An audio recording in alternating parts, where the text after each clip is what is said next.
All right, so I want to give a quick crash course on the why we purchased an Airstream that's really old and really expensive, and our reasoning behind it, and the explanation I give to myself for why it isn't a catastrophically bad decision.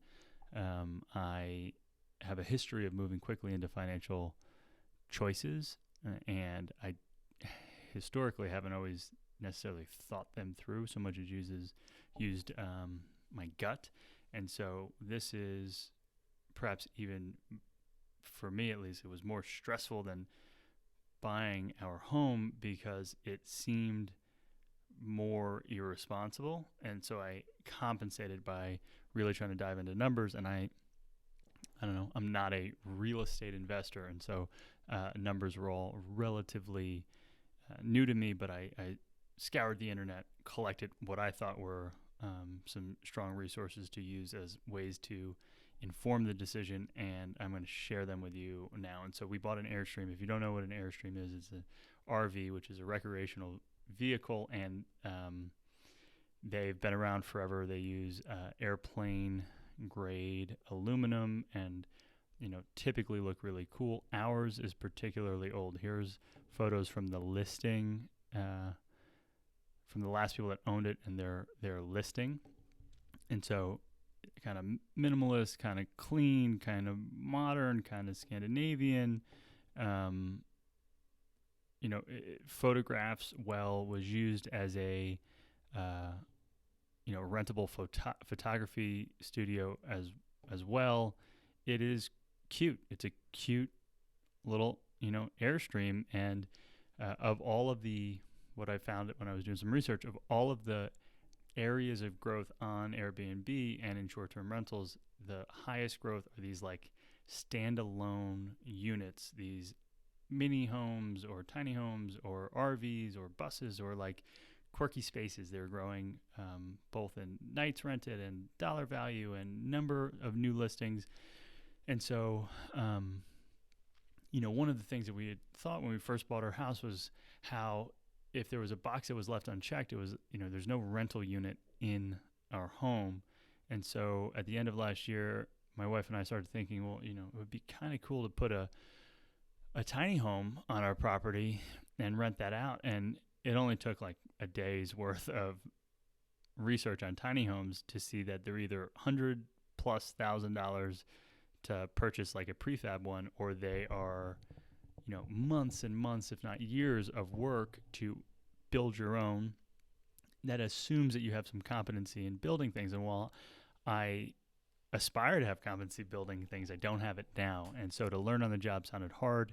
And so we wanted to find something that could potentially scratch the itch of real estate dreams and real estate goals. For we are interested in having another home that could be a rental home, and then a cabin that could be a getaway cabin and a also a rental, and so this dream that we think that we have in the future of having multiple properties and renting some of them out, we wanted to test, and we wanted to test as quickly as we could without having to figure out how to buy another home. Especially if you've read some of my emails or thoughts on home buying, it's hard if you're self-employed, and we are. So getting a second home isn't going to be an easy ask. What might be, it's maybe buying an RV. And so a friend of a friend listed that their friend was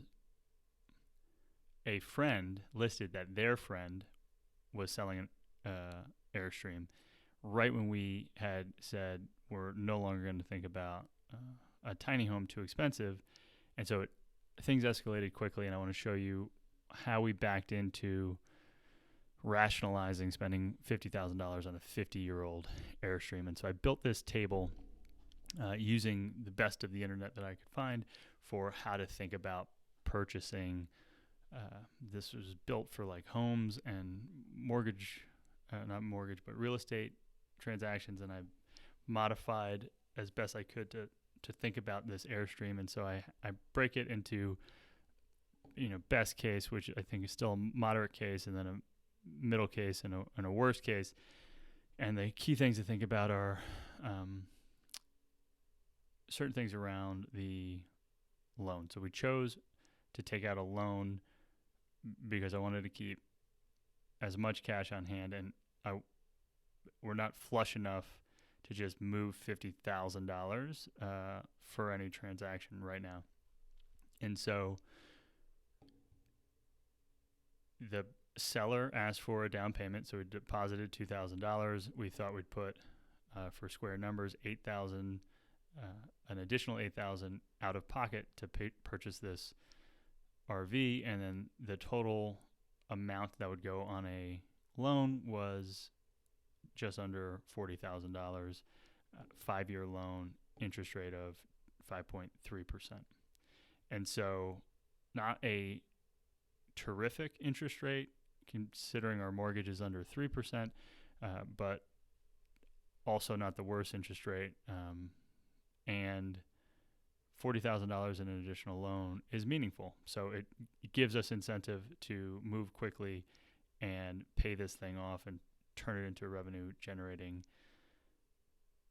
business or asset in our world. And so a couple of the variables that we built out for the rest of the model are over here. So these are variable costs, and they are both accurate and inaccurate. So management fees, pretty unanimous across the internet that if you're going to have a property manager, they're going to take 20% of the revenues. We wanted to build an emergency fund, and so we're going to take right off the top 10% of revenues, squirrel it away for if something goes sideways, either in the Airstream itself or just in life. And then we're saying 10% platform fees based on a conservative guess. I know it's less than that for Airbnb, but if we can assume that management fees, emergency savings, platform fees are going to be baked into our cost structure, I think it creates for a even more conservative calculation, and I'd rather that than think that we're just going to be printing money by buying a 50-year-old tuna can.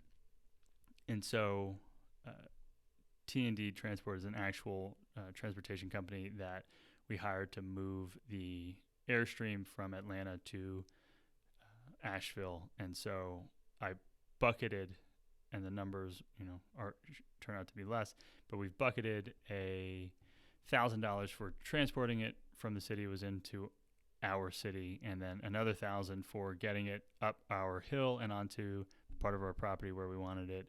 And then we had budget for renovating it and doing work to its exterior, as well as furnishing it, and then getting utilities built out. And so we assume a total cost of about $7,000 to get everything set. Right now we're over $2,000 in additional upfront cash, but the calculation calls for $10,000 in cash upfront. That's a combination of our $10,000 down to purchase it plus $7,000. And so you've already seen the variable rates that we're going with. And so using, again, conservative numbers. And so we have friends who have Airbnbs in Asheville and in the surrounding areas, and their occupancies are in the 90+% range. They said in the first year you could assume like 88%, and so stepped it down to 80%. Also, I don't necessarily want full occupancy. It sounds like that would be a lot of work. And what we want to do is find this like balance of it's prohibitively expensive for some and appropriately expensive for others, and that might have a lower occupancy rate. And so for S's and G's, we're using $200 a night at 80% occupancy, which would generate just over $4,400 a month in revenue. And we're, in best case scenario, assuming no property manager, we have a 10% emergency fund, 10% platform fee, loan repayment is calculated out, but it's $750 a month. And then insurance was a unknown. This ends up being about right. That ends up being about right as well. Property tax adjustment for it. And then finally, we have a cleaning fee we're going to call $50 a week, though that could be variable as well. We're just going to call it $100. In this case, we have fees monthly of $1,800. And so some of that fee is going to be for savings, which isn't necessarily a real fee, but just money that we're going to take off the table and not have it be, available theoretically. So what that means is that our net operating income each month in this best case scenario is $2,600, which is a bunch of money. It's like it's real money at this point. And so it makes you go, okay, well, maybe 50 grand for a 50-year-old, call it a tuna can, isn't the worst investment. And so I started looking at what is normal, what's a good investment return, and the word that you hear is cap rate. And so cap rates, the basic formula is annual net operating income over the current value, right? And so while that's not a perfect example, you can say if you put $1 million into a property and it creates $100,000 a year, that's a 10% cap rate. I've also seen people talk about it in terms of just the amount of money that you put down, like the cash that comes out, cash on cash return. So if it's $1 million property that you put 20% down on, 200,000, and it makes $100,000 a year, that's a 50% cap rate. And so the threshold that I've heard of for deal, no deal, good deal, bad deal is around 8 cap. And so what we're looking at is like 185 cash on cash return. And that's, to me, seems astronomical. And so in our worst case scenario, we have a property manager. We take the 10% out of emergency savings. We have the platform fee still. We have the loan repayment still. We have I put the insurance rate as higher because there were some really sketchy insurance quotes that we saw that made it seem like this could be really big. And so let's just change that while we're live to what it is on basic. Either way, right? We have cleaning costs. Now we're going to go, instead of 4 times, we're going to say even more. We're going to twice as much, so $200. And so the cash on cash return in a worst case scenario is still a 40 cap, or a 40% cash on cash return, meaning we make 40% in year one of the money we put down to purchase this Airstream. And so the money that we put down to run it back is at $10,000 plus whatever additional costs. So $17,000. We make 40% of that if we run the Airbnb at our current worst case scenario for revenue. And to me, that gave me the green light. And so I went a step further, though, because I wanted to know, well, maybe, there's some things that we're not thinking about. How might I want to look at the world? And one of the ways that I want to look at it is like, based on how much we charge, how many nights would we need to rent it to have it pay for itself, or at least cover its own expenses? And so we used 200, and we used less on the last ROI calculator, but here at 200, you can see that it's 9 nights. It's a little over a week of having this thing rented, makes it pay for itself. And what we're using on this page is a little different than the last page. What we're using is all of the loan information that's already there. We have a management fee, we have emergency savings, platform, taxes, insurance, and then cleaning per month. And so if we have a property manager, it's 9 nights, right? We break it and night 9 into, cash flow positive. But if we remove this property manager, all of a sudden, like, it's 8 nights, and the whole calculation changes for how many nights you need to rent this Airstream. And so we use this model to say, where's break even, and then what would it look like to make $2,000 a month through the Airstream. I think that's a ambitious target, and what it looks like is about 3 weeks at 175. And I think that renting the Airstream out for about 3 weeks doesn't sound like, back-breaking property management work. It's 75% occupied on a normal month, puts $2,000 of profit in our pocket. That's interesting to me. So by no means do I think that we got a steal on a 50-year-old Airstream that costs 50 grand. But my hope, my deep hope, is that we can operate it. We can learn about the process of having a rental property, of managing an additional real estate asset, and learn all of the parts of the process that we like and don't like at a relatively low risk. I don't know if we can sell this thing for 50 grand next year. Maybe. It's unclear to me. But I think that it's possible that we make 25 grand this year, or let's just say 20 grand this year, and we sell it for 30 next year.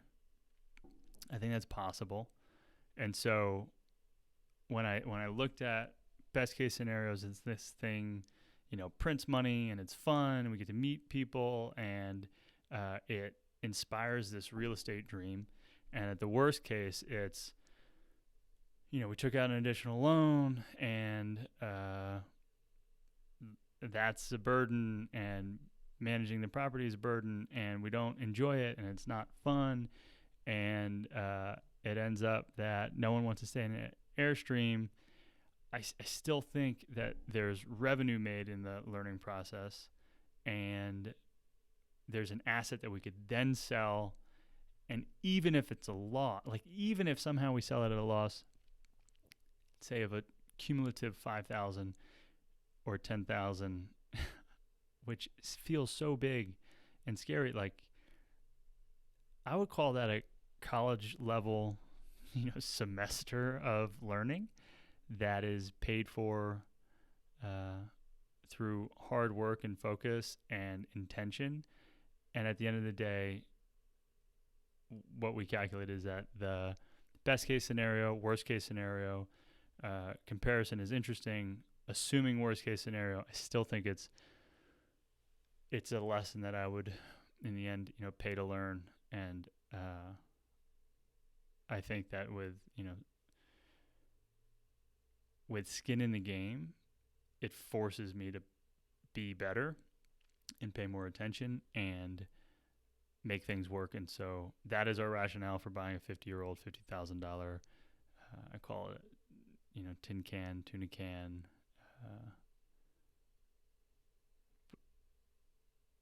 Do you think that makes any sense? Was that helpful? Am I missing something? Are the numbers wrong? Should we not have done it? Let me know.